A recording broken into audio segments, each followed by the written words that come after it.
ಚಿಂದಿ ಉಡಾಯಿಸೋ ಖಾರ ಬಣ್ಣ ರುಚಿಯನ್ನು ನೀಡುತ್ತದೆ. ಮೆಣಸಿನ ಪುಡಿ ಚಿಂದಿ ಉಡಾಯಿಸೋ ಖಾರ ಬಣ್ಣ ರುಚಿ. ವಿಜಯಪುರದಲ್ಲಿ ಭಾರೀ ಮಳೆಗೆ ಹೈವೇನೆ ಮುಳುಗಿ ಹೋಗಿದೆ. ವಿಜಯಪುರ ಸೊಲ್ಲಾಪುರ ಹೈವೇ ಸಂಪೂರ್ಣವಾಗಿ ಜಲಾವೃತವಾಗಿದೆ. ಭೀಮಾ ನದಿಯ ಆರ್ಭಟ ಡ್ರೋನ್ ಕ್ಯಾಮೆರಾದಲ್ಲಿ ಸೆರೆಯಾಗಿದೆ. ಹೈವೇ ಮುಳುಗಡೆಯಾದಂತಹ ದೃಶ್ಯ ಡ್ರೋನ್ ಕ್ಯಾಮೆರಾದಲ್ಲಿ ಸೆರೆಯಾಗಿದೆ. ನೀವು ಗಮನಿಸಬಹುದು, ಹೆದ್ದಾರಿಯಲ್ಲಿ ಸಾಲುಗಟ್ಟಿ ಲಾರಿಗಳು ನಿಂತಿದೆ. ನಿಂತಲ್ಲೇ ನೂರಾರು ವಾಹನಗಳು ನಿಂತ್ಕೊಂಡಿದೆ. ಕಾರಣ ಇಡೀ ಹೈವೇನೇ ಜಲಾವೃತವಾಗಿದೆ. ನಂಬೋದಕ್ಕೆ ಅಸಾಧ್ಯ. ನೋಡಿ, ಡ್ರೋನ್ ಕ್ಯಾಮೆರಾದಲ್ಲಿ ಕ್ಯಾಪ್ಚರ್ ಆಗಿರುವಂತಹ ದೃಶ್ಯ. ಅದು ನಗರ ಪ್ರದೇಶ, ಹೈವೇ ಇತ್ತು ಅಲ್ಲಿ. ಈಗೇನು ಗೊತ್ತಾಗ್ತಾ ಇಲ್ಲ. ಸಂಪೂರ್ಣವಾಗಿ ದೊಡ್ಡ ನದಿ ರೀತಿಯಾಗಿ ಕಾಣಿಸ್ತಾ ಇದೆ. ಕಿಲೋಮೀಟರ್ ಗಟ್ಟಲೆ ವಾಹನಗಳು ಸಾಲುಗಟ್ಟಿ ನಿಂತಿವೆ. ರಾಜ್ಯದಲ್ಲಿ ಸುರಿದಿರುವಂತಹ ಮಳೆ ಸೃಷ್ಟಿಸಿರುವಂತಹ ಅವಾಂತರ ಒಂದೆರಡಲ್ಲ. ಇದು ಸಂಪೂರ್ಣ ಹೈವೇನೇ ಮುಳುಗಡೆಯಾಗಿದೆ.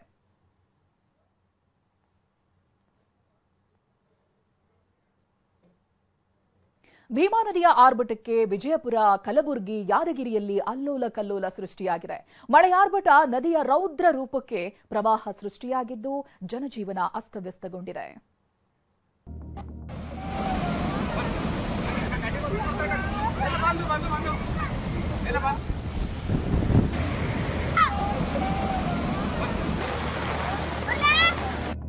ಊರಿಗೆ ಊರೇ ಸ್ವಾಹ, ಹೆದ್ದಾರಿಯೇ ಕಣ್ಮರೆ.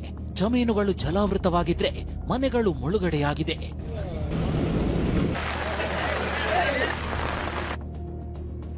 ಇಲ್ಲಿ ನೋಡಿ, ಇದು ವಿಜಯಪುರ ಸೊಲ್ಲಾಪುರ ಹೈವೇಯಲ್ಲಿ ಬಂದ ವಾಹನಗಳು ಸಾಲುಗಟ್ಟಿ ನಿಂತಿವೆ. ಯಾಕಂದ್ರೆ ಮುಂದೆ ಹೋಗಲು ದಾರಿ ಇಲ್ಲ. ಕಣ್ಣು ಹಾಯಿಸಿದಷ್ಟು ನೀರು ಹೆದ್ದಾರಿಯನ್ನ ಮುಳುಗಿಸಿದೆ. ಹೀಗಾಗಿ ಹೆದ್ದಾರಿಯಲ್ಲೇ ಲಾರಿಗಳು ಸಾಲುಗಟ್ಟಿ ನಿಂತಿವೆ. ವಿಜಯಪುರದ ಈ ಜಲಪ್ರಳಯದ ದೃಶ್ಯ ಡ್ರೋನ್ ಕ್ಯಾಮೆರಾದಲ್ಲಿ ಸೆರೆಯಾಗಿದೆ.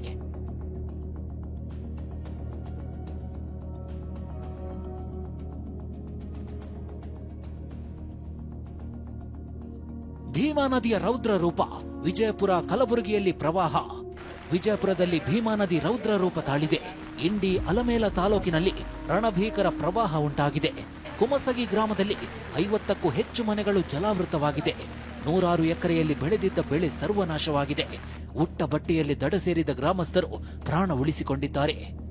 ಇಲ್ಲಿ ನೋಡಬಹುದು, ಇದು ವಿಜಯಪುರ ಜಿಲ್ಲೆ ಆಲಮೇಲ ತಾಲೂಕಿನ ಒಂದು ಗ್ರಾಮ, ಕುಮಸಿ ಗ್ರಾಮ. ಇದು ಭೀಮೆಯ ನೀರು ಯಾವ ಪ್ರಮಾಣದಲ್ಲಿ ಒತ್ತರಿಸಿಕೊಂಡು ಬಂದಿದೆ ಅಂತ ನಾವು ನಿಮಗೆ ತೋರಿಸ್ತಾ ಹೋಗ್ತೀವಿ. ಇಲ್ಲಿ ಮಹಾರಾಷ್ಟ್ರದಲ್ಲಿ ಅಪಾರ ಪ್ರಮಾಣದ ನೀರು ಬಂದ ಕಾರಣದ ಭೀಮೆ ಈಗ ಉಕ್ಕಿ ಹರಿತಿದ್ದಾಳೆ. ರೌದ್ರವತ ತಾಳಿದೆ ಭೀಮಾ ನದಿ ಅಂತ ಹೇಳ್ಬೋದು. ಕುಮಸ್ಗಿ ಗ್ರಾಮದಲ್ಲಿ 30ಕ್ಕೂ ಹೆಚ್ಚು ಮನೆಗಳು ಇಲ್ಲಿ ಜಲಾವೃತವಾಗಿದ್ದು, ಇನ್ನು ಭೀಮಾ ತಟದ ನೂರಾರು ಎಕರೆ ಪ್ರದೇಶದ ಬೆಳೆ ಪ್ರವಾಹಕ್ಕೆ ಆಹುತಿಯಾಗಿದೆ. ಪ್ರತಿ ಎಕರೆಗೂ 25,000 ಶೀಘ್ರ ಪರಿಹಾರ ನೀಡುವಂತೆ ಗ್ರಾಮಸ್ಥರು ಒತ್ತಾಯಿಸಿದ್ದಾರೆ. ಹತ್ತಿ, ತೊಗರಿ ಮತ್ತು ಈ ಕಬ್ಬನು ಭಾಗಾಂಶ ಹಾಳಾಗ್ಯದ. ಆಮೇಲೆ ವಾಣಿಜ್ಯ ಬೆಳೆಗಳಾದಂಥ ದ್ರಾಕ್ಷಿ ಬೆಳೆಯನ್ನು ಹಾಳಾಗ್ಯದ. ಪರಿಹಾರ ಬೇಕೇ ಬೇಕು. ಎಕರೆಕ್ಕೆ 25,000 ಕೊಡಬೇಕು. ಅದು ಶೀಘ್ರದಲ್ಲೇ ಆಗಬೇಕು. ತೋಟದ ಮನೆಯಲ್ಲಿ ಸಿಲುಕಿದ್ದವರ ರೋಚಕ ರಕ್ಷಣೆ. ವಿಜಯಪುರದ ತಾವರಖೇಡ ಗ್ರಾಮದಲ್ಲೂ ಹಲವು ಮನೆಗಳು ಮುಳುಗಡೆಯಾಗಿವೆ. ತೋಟದ ಮನೆಯಲ್ಲಿ ಸಿಲುಕಿದ್ದ 8 ಜನರನ್ನ ಬೋಟ್ ಮೂಲಕ ರೋಚಕವಾಗಿ ರಕ್ಷಣೆ ಮಾಡಲಾಗಿದೆ.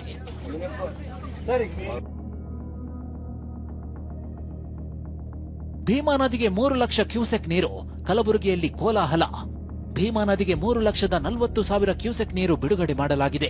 ಕಲಬುರಗಿಯಲ್ಲಿ ಕೋಲಾಹಲ ಸೃಷ್ಟಿಯಾಗಿದೆ.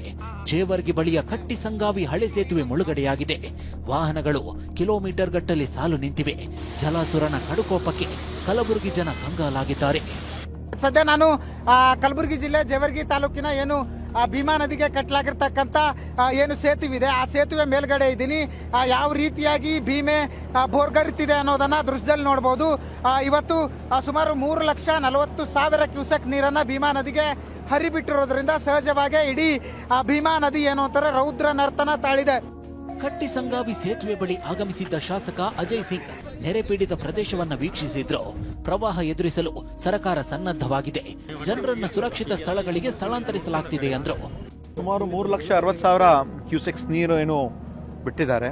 ಇವಾಗ ಒಂದು ಅಪಾಯಕಾರ ಹಂತದಲ್ಲಿದೆ. ತಾವು ಕೂಡ ನೋಡ್ತಾ ಇದ್ದೀರಿ, ಬ್ರಿಡ್ಜ್ ಮೇಲೆ ಇರ್ತಕ್ಕಂಥ ಎಲ್ಲ ಗಾಡಿನೂ ಕೂಡ ಇದರ ಮೇಲೆ ಸಂಚಾರ ಮಾಡ್ತಕ್ಕಂಥ ಅದನ್ನು ಕೂಡ ನಿಲ್ಲಿಸಿದ್ದೀವಿ. ನಾವು ಕೆಲವು ಜನರಿಗೆ ನಾವು ಸ್ಥಳಾಂತರ ಮಾಡ್ತಾ ಇದ್ದೀವಿ. ಗಂಜಿ ಕೇಂದ್ರ ನಾವು ತೆಗೆದಿದ್ದೀವಿ.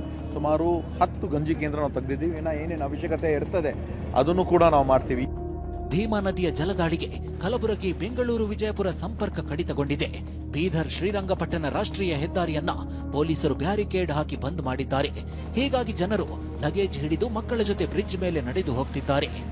ಜೇವರ್ಗಿ ಹತ್ತಿರ ಇರತಕ್ಕಂಥ ಸೇತುವೆ ಕೂಡ ಏನು ಮುಳುಗಡೆ ಭೀತಿಯನ್ನು ಎದುರಿಸ್ತಾ ಇರತಕ್ಕಂಥದ್ದು. ಬೀದರ್ ಮತ್ತು ಶ್ರೀರಂಗಪಟ್ಟಣ ರಾಷ್ಟ್ರೀಯ ಹೆದ್ದಾರಿ ಏನಿದೆ, ಈ ಹೆದ್ದಾರಿಯನ್ನು ಸಂಪೂರ್ಣವಾಗಿ ಈಗ ಸದ್ಯ ಜಿಲ್ಲಾಡಳಿತ ಬಂದ್ ಮಾಡಿರ್ತಕ್ಕಂಥದ್ದು. ಏನಂತಂದ್ರೆ ಇಡೀ ಸೇತುವೆಯ ಸಂಚಾರವನ್ನ ಜಿಲ್ಲಾಡಳಿತ ಬಂದ್ ಮಾಡಿದೆ. ಪರಿಣಾಮ ಏನಂತಾರೆ, ಎರಡೂ ಬದಿಯಿಂದ ಜನ ಏನಂತಾರೆ ವಿಧಿ ಇಲ್ಲದೆ ನಡೆದುಕೊಂಡು ಬರುವಂತ ಪರಿಸ್ಥಿತಿ ಎದುರಾಗಿರ್ತಕ್ಕಂಥದ್ದು.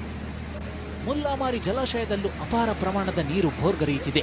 ಸಟಪಟನಹಳ್ಳಿಗೆ ನೀರು ನುಗ್ಗಿದೆ. ಸೇತುವೆ ಮುಳುಗಡೆಯಾಗಿ ಜನರು ಪರದಾಡ್ತಿದ್ದಾರೆ.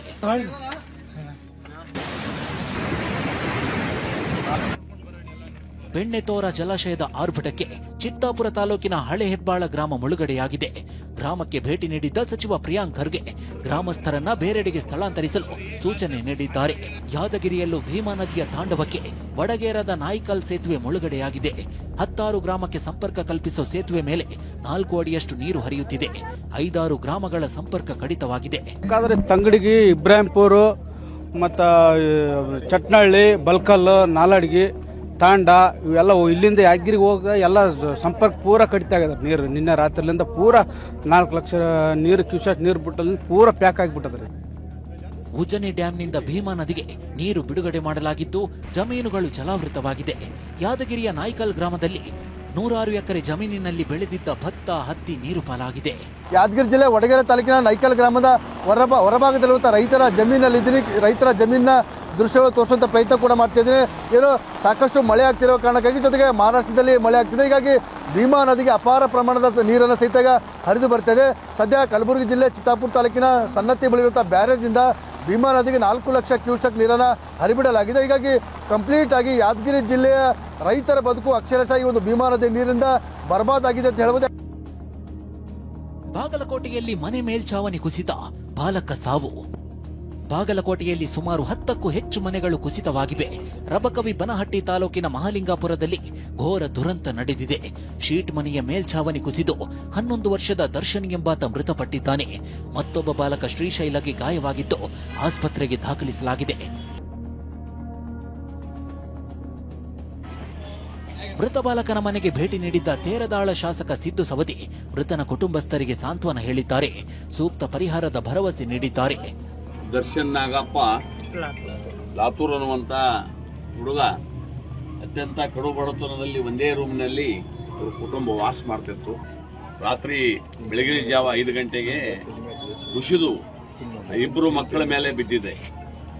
ಅವ್ರಿಗೇನೇನ ಸೌಲಭ್ಯಗಳು ಸಿಗಬೇಕಾಗಿತ್ತು ಸರ್ಕಾರದಿಂದ, 3ನೇ ದಿವಸದೊಳಗೆ ಅವ್ರಿಗೆಲ್ಲ ಸೌಲಭ್ಯಗಳನ್ನು ಅವ್ರ ಕುಟುಂಬ ಕೊಡುವಂತ ಕೆಲಸ ನಾವು ಮಾಡ್ತೀವಿ. ರಾಯಚೂರಿನಲ್ಲೂ ಮಳೆಗೆ ಸಂಕಷ್ಟದ ಪ್ರವಾಹ ಉಂಟಾಗಿದೆ. ಲಿಂಗಸಗೂರಿನ ಹಟ್ಟಿ ಪಟ್ಟಣದಲ್ಲಿ ಮನೆಗಳು ಜಲಾವೃತವಾಗಿದ್ದು, ಚಿನ್ನದ ಗಣಿ ಸಿಬ್ಬಂದಿ ಇರೋ ಕ್ವಾರ್ಟರ್ಸ್ಗೆ ನೀರು ನುಗ್ಗಿದೆ. ನೀರು ಹೊರಹಾಕಲು ನಿವಾಸಿಗಳು ಪರದಾಡಿದ್ದು ರಾತ್ರಿ ಇಡೀ ಜಾಗರಣೆ ಮಾಡಿದ್ದಾರೆ.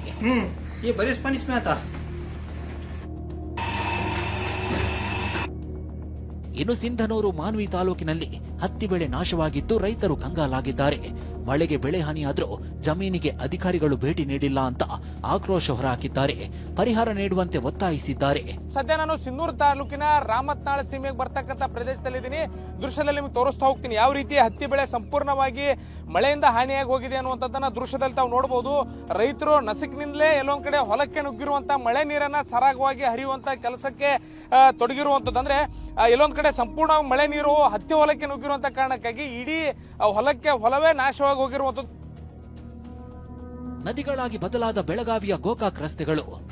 ಬೆಳಗಾವಿಯ ಗೋಕಾಕ್ ನಗರದ ರಸ್ತೆಗಳು ನದಿಗಳಾಗಿ ಬದಲಾಗಿವೆ. ಮಾಲದಿನ್ನಿ ಕ್ರಾಸ್ ರಸ್ತೆ ಜಲಾವೃತವಾಗಿದ್ದು ಸವಾರರು ಪರದಾಡಿದ್ದಾರೆ. ಹಲವು ಅಂಗಡಿ ಮತ್ತು ಮನೆಗಳಿಗೂ ನೀರು ನುಗ್ಗಿ ಅವಾಂತರ ಸೃಷ್ಟಿಯಾಗಿದೆ. ಖಾನಾಪುರ ತಾಲೂಕಿನಲ್ಲಿ ಮಲಪ್ರಭಾ ನದಿ ಅಬ್ಬರಿಸುತ್ತಿದ್ದು ನವಿಲು ತೀರ್ಥ ಡ್ಯಾಂ ಸಂಪೂರ್ಣ ಭರ್ತಿಯಾಗಿದೆ. ಜಲಾಶಯದಿಂದ 1500 ಕ್ಯೂಸೆಕ್ ನೀರು ರಿಲೀಸ್ ಮಾಡಲಾಗಿದೆ. ನದಿ ಪಾತ್ರದ ಜನರಿಗೆ ಎಚ್ಚರಿಕೆಯಿಂದ ಇರುವಂತೆ ಸೂಚಿಸಲಾಗಿದೆ.